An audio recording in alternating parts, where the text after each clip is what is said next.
kami akan jelaskan materi mengenai perilaku dalam organisasi yang merupakan bagian dari mata kuliah Sistem Pengendalian Manajemen. Sebelum itu, izinkan saya perkenalkan diri. Saya Elsia Yurika Vanataba bersama dengan rekan saya Ervalina Pantaliarum Besalu. dan saya Salsabila Farsya Fadila Hairudin. Dalam video ini yang akan kami bahas yaitu 1. Peran perilaku dalam sistem pengendalian manajemen. 2. Mengapa manusia menjadi faktor kunci dalam efektivitas sistem kontrol. Yang ketiga, hubungan antara struktur organisasi, sistem, dan perilaku individu. Yang keempat, tujuan organisasi dengan tujuan individu. Yang kelima, tujuan motivasi dan perilaku dalam organisasi. Yang keenam, sistem pengendalian formal dan informal. Yang ketujuh, struktur organisasi. Dan yang terakhir, fungsi controller. Setiap organisasi terdiri dari individu yang memiliki karakter, motivasi, dan tujuan yang berbeda. Perilaku individu inilah yang menentukan apakah suatu sistem dan strategi organisasi dapat berjalan secara efektif atau tidak. Meskipun prosedur dan struktur telah dirancang dengan baik, namun hasil akhirnya akan sangat bergantung pada bagaimana cara manusia bertindak, berinteraksi, dan beradaptasi. Oleh karena itu, memahami perilaku dalam organisasi menjadi hal yang sangat penting, terutama dalam konteks sistem pengendalian manajemen. Menurut Anthony dan Govinda Rajan tahun 2007, sistem pengendalian manajemen merupakan alat untuk mengarahkan dan memotivasi manusia agar bertindak sesuai dengan tujuan organisasi. Sistem dan pengendalian yang hanya berfokus pada prosedur dan sanksi tanpa memperhatikan aspek manusia justru akan menciptakan resistensi dan ketidakpuasan. Perilaku berperan dalam menentukan sejauh mana sistem pengendalian dapat diterima dan dijalankan secara efektif organisasi.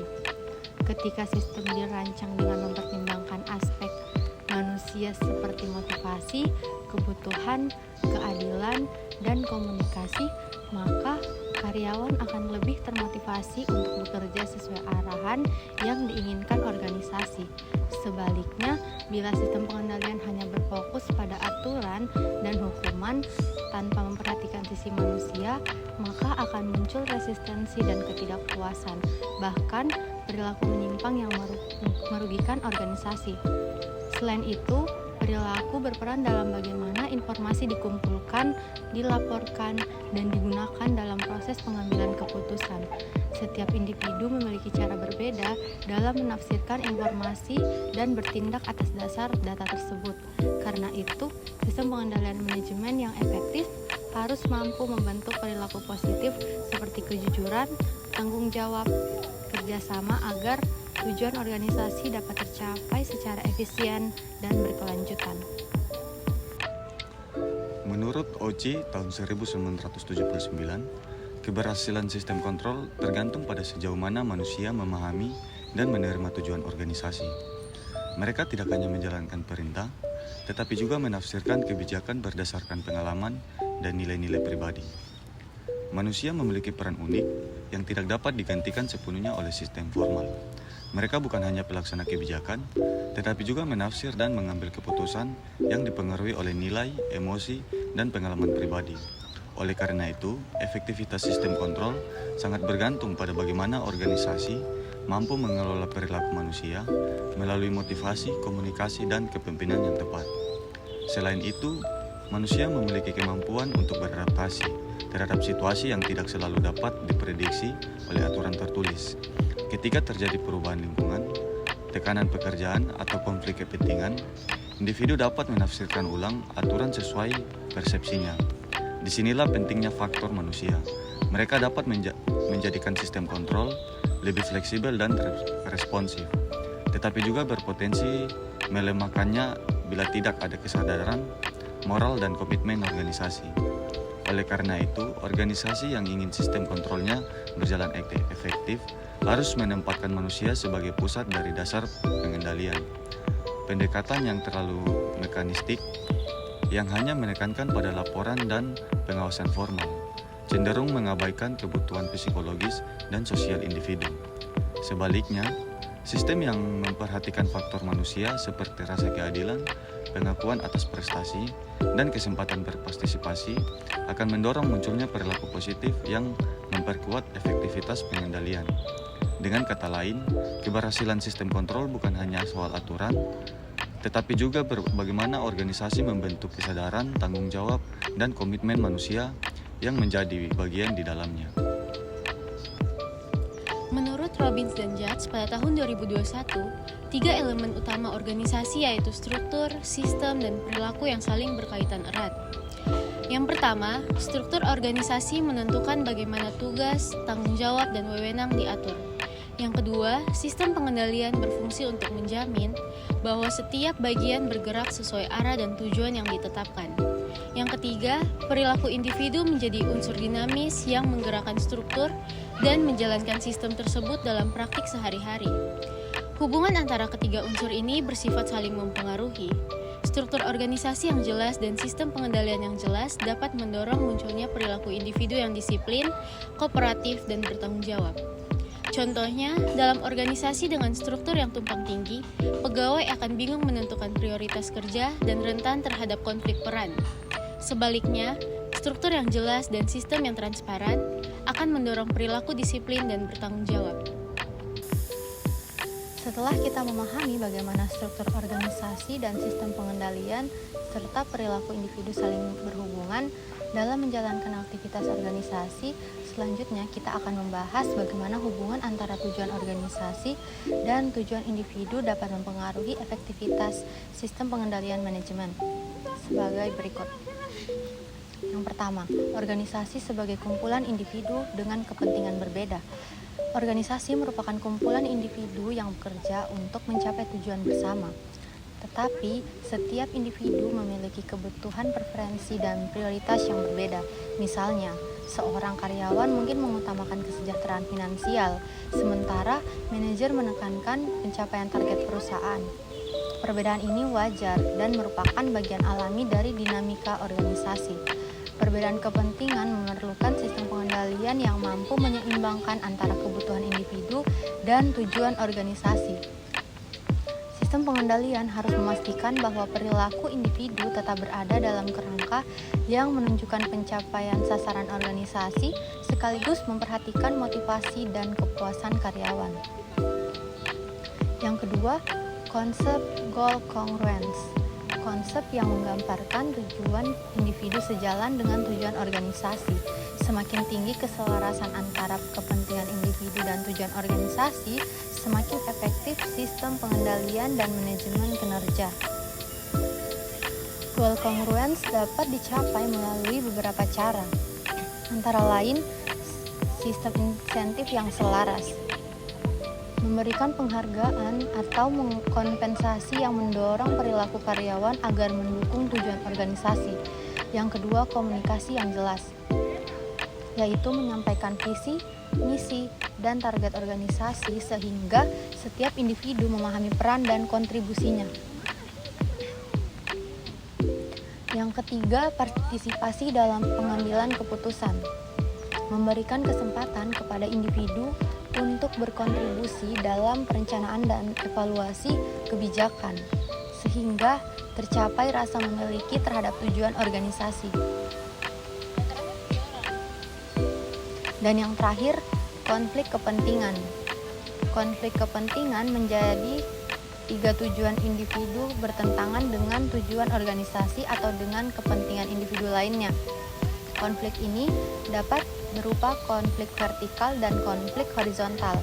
Konflik vertikal yaitu ketegangan antara manajer dan bawahan, misalnya ketika target manajemen dianggap terlalu berat oleh karyawan.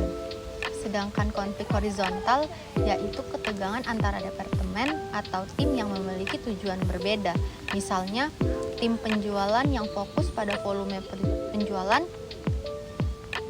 versus tim keuangan yang fokus pada profit margin. Keselarasan antara tujuan individu dan organisasi tentu tidak bisa tercapai begitu saja, melainkan dipengaruhi oleh tingkat motivasi dan dorongan kerja setiap anggota organisasi. Oleh karena itu, pada bagian ini kita akan membahas beberapa teori motivasi yang menjelaskan mengapa seseorang terdorong untuk bekerja, berprestasi, dan bertanggung jawab dalam lingkungan organisasi.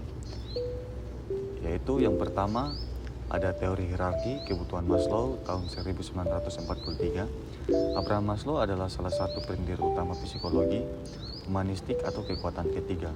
Abraham Maslow membagi kebutuhan manusia menjadi 5 tingkatan, yaitu yang pertama kebutuhan fisiologis. Kebutuhan ini merupakan kebutuhan yang paling mendasar dan mendominasi manusia. Kebutuhan ini bersifat kebutuhan biologis, seperti kebutuhan akan oksigen, makanan, air, dan sebagainya. Akan kalau tidak terpenuhi, maka manusia tidak dapat hidup. Yang kedua, kebutuhan rasa aman. Setelah kebutuhan fisiologis atau biologis relatif terpenuhi, muncul kebutuhan lain yang dapat dikategorikan sebagai kebutuhan akan rasa aman, seperti kebutuhan akan keamanan, stabilitas, ketergantungan, perlindungan, dan seterusnya. Maslow menunjukkan bahwa manusia membutuhkan rasa aman dalam hidupnya, khususnya rasa aman terhadap bahaya dan ancaman. Yang ketiga, kebutuhan akan memiliki rasa cinta dan rasa kasih. Apabila kebutuhan-kebutuhan valid dan keselamatan cukup terpenuhi, maka akan muncul kebutuhan-kebutuhan akan cinta, rasa kasih, dan rasa memiliki. Apabila seseorang berada di titik kesendirian yang tanpa adanya kawan-kawan, kekasih, istri, atau anak-anak. Yang keempat, kebutuhan akan harga diri. Semua orang dalam masyarakat pastinya mempunyai kebutuhan atau menginginkan penilaian terhadap dirinya yang mantap, mempunyai dasar yang tinggi, dan akan rasa hormat diri atau harga diri dan penghargaan akan orang-orang lainnya. Yang kelima, kebutuhan aktualisasi diri. Kebutuhan puncak ini mulai aktif dan muncul setelah 4 kebutuhan yang mendasarinya terpuaskan. Maslow menggambarkan aktualisasi diri sebagai kebutuhan seseorang untuk melakukan apa yang menjadi tujuan kelahiran atau penciptaannya. Manusia harus benar-benar menjadi sifat aslinya. Kebutuhan untuk mewujudkan hal ini disebut aktualisasi diri. Aktualisasi diri di sini ditempatkan sebagai kebutuhan tertinggi pada puncak hierarki yang menjadi kodrat atau tujuan hidup manusia. Teori yang kedua, teori 2 faktor Herzberg tahun 1966. Hal ini mengacu pada teori 2 faktor atau motivation hygiene, teori yang dikembangkan oleh Herzberg. Herzberg menyatakan bahwa terdapat 2 faktor motivasi di tempat kerja, yaitu satisfiers dan dissatisfier. Di sisi lain, hygiene factors mengacu pada lingkungan yang mencerminkan aspek eksternal, pekerjaan termasuk kebijakan dan manajemen perusahaan, pengawasan teknis, hubungan internasional, kondisi kerja, gaji, kehidupan pribadi, status, dan keamanan kerja. Faktor-faktor tersebut menunjukkan kondisi lingkungan yang dapat mengurangi ketidakpuasan karyawan. Teori yang ketiga, teori pengharapan Fromm tahun 1964. Teori penghargaan dikemukakan pertama kali oleh Viktor Fromm pada tahun 1964. Menurut teori ini, pengharapan merupakan akibat dari suatu hasil yang ingin dicapai oleh seseorang dari perkiraan yang bersangkutan, bahwa tindakannya akan mengarah kepada hasil yang diinginkannya. Teori ini menekankan fokus pada 3 hal, yaitu yang pertama, hubungan upaya kinerja. Individu percaya apabila mengeluarkan usaha pada tingkat tertentu, maka akan mendorong kinerja. Yang kedua, hubungan kinerja. Imbalan individu percaya bahwa apabila kinerja yang mereka lakukan mencapai tingkat tertentu, maka akan berhubungan dengan penghargaan yang diraih. Yang ketiga, hubungan imbalan. Individu memperhatikan nilai dari penghargaan yang mereka peroleh sebagai hasil dari kinerja yang dilayakkan apabila sudah sesuai dengan keinginan atau kebutuhan. Setelah memahami dasar-dasar motivasi dan perilaku, kini kita akan melihat bagaimana organisasi berupaya mengatur perilaku tersebut melalui 2 bentuk sistem pengendalian utama, yaitu formal dan informal. Yang pertama, sistem pengendalian formal. Pengaruh besar lainnya adalah sistem yang bersifat formal. Sistem ini bersifat tertulis, resmi, dan terstruktur.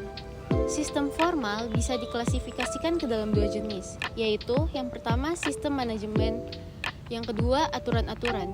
Kita menggunakan istilah aturan-aturan sebagai seperangkat tulisan yang membuat semua jenis instruksi dan pengendalian. Termasuk di dalamnya adalah instruksi struktur jabatan, pembagian kerja, prosedur standar operasi, panduan-panduan, dan tuntutan-tuntutan etis. Yang kedua, sistem pengendalian informal. Menurut Anthony dan Govinda Ranjan pada tahun 2007, pengendalian informal muncul melalui 3 unsur utama sebagai berikut. Yang pertama, budaya organisasi. Budaya menciptakan standar perilaku yang diterima bersama. Misalnya, dalam organisasi yang menjunjung tinggi integritas, setiap anggota akan terdorong untuk jujur walaupun tanpa pengawasan langsung. Yang kedua, norma dan nilai sosial. Norma-norma ini mengatur perilaku melalui tekanan sosial dan rasa kebersamaan. Individu cenderung menyesuaikan diri agar diterima dalam kelompok. Yang ketiga, hubungan personal dan kepercayaan.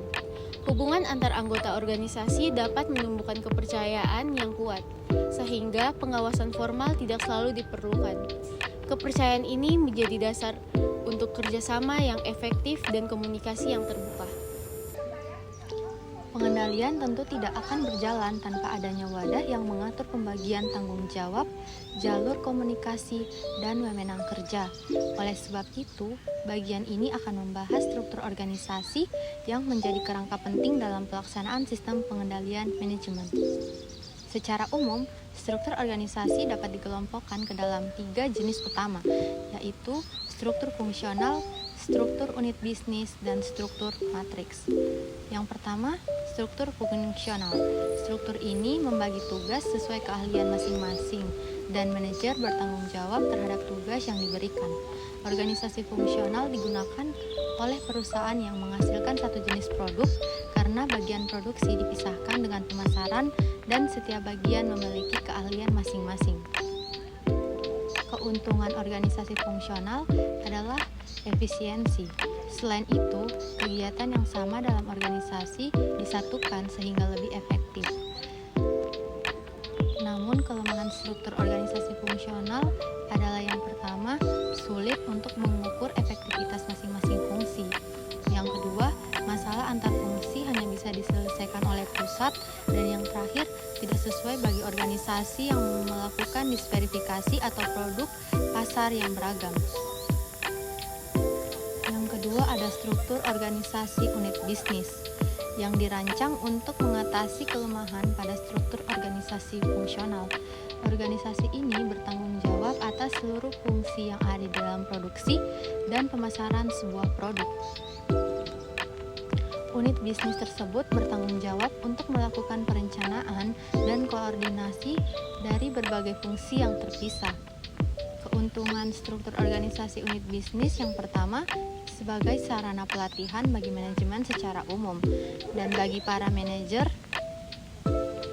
unit bisnis dapat membuat keputusan yang lebih baik dibanding keputusan kantor pusat karena lebih dekat dari pasar produknya dibandingkan dengan kantor pusat.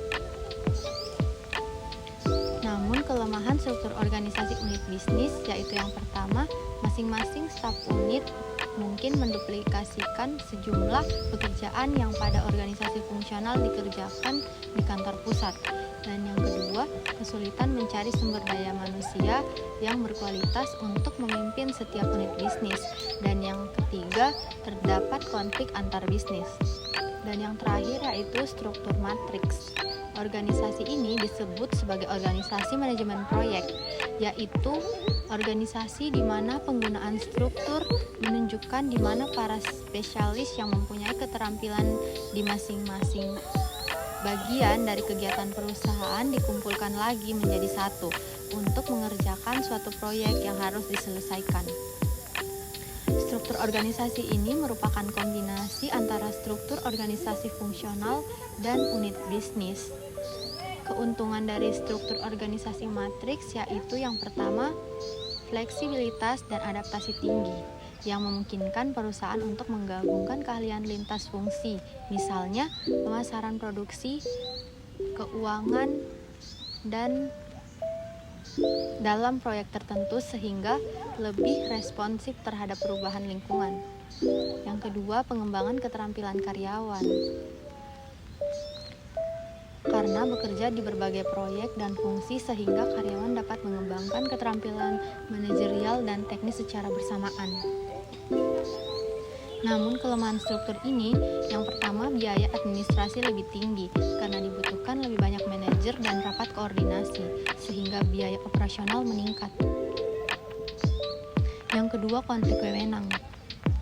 Karena karyawan melapor ke kedua atasan, sehingga bisa terjadi kebingungan atau konflik prioritas.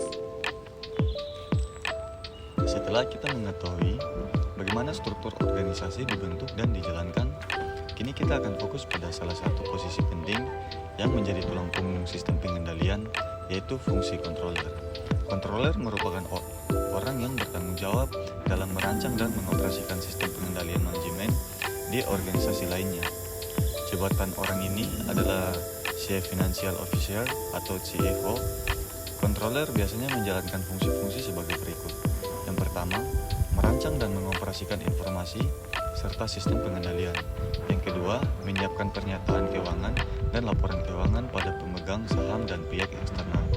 Yang ketiga, menyiapkan dan menganalisis laporan kinerja, menginterpretasikan laporan tersebut untuk para manajer, menganalisis program dan proposal anggaran dari berbagai segmen perusahaan, serta mengkonsolidasikan ke dalam anggaran tahunan secara keseluruhan. Hubungan dengan organisasi ini, fungsi controller bersifat staf yang memiliki arti bertugas menyediakan sistem, informasi dan analisis yang diperlukan, tetapi tidak memiliki wewenang untuk membuat keputusan operasional. Pemanfaatan informasi dan penerapan pengendalian sebetulnya menjadi tanggung jawab manajemen lini. Fungsi pengendalian adalah fungsi staf, meskipun seorang controller biasa bertanggung jawab untuk merancang maupun mengoperasikan sistem yang mengumpulkan dan melaporkan informasi. Memanfaatkan informasi ini adalah tanggung jawab dari jajaran manajemen. Controller tidak membuat ataupun mendorong pihak manajemen untuk mengambil keputusan. Tanggung jawab untuk menjalankan pengendalian sesungguhnya berasal dari CEO, lalu turun ke bawah melalui jalur organisasi. Controller unit usaha. Para controller unit usaha bisnis memiliki tanggung jawab pada dua pihak. Pihak pertama pada controller korporat, yaitu pihak yang memegang tanggung jawab operasi sistem pengendalian secara keseluruhan. Sedangkan pihak kedua pada manajer di unit di mana controller berada yang merupakan pihak kepada siapa mereka memberikan bantuan. Terima kasih telah menyaksikan video ini. Semoga bermanfaat.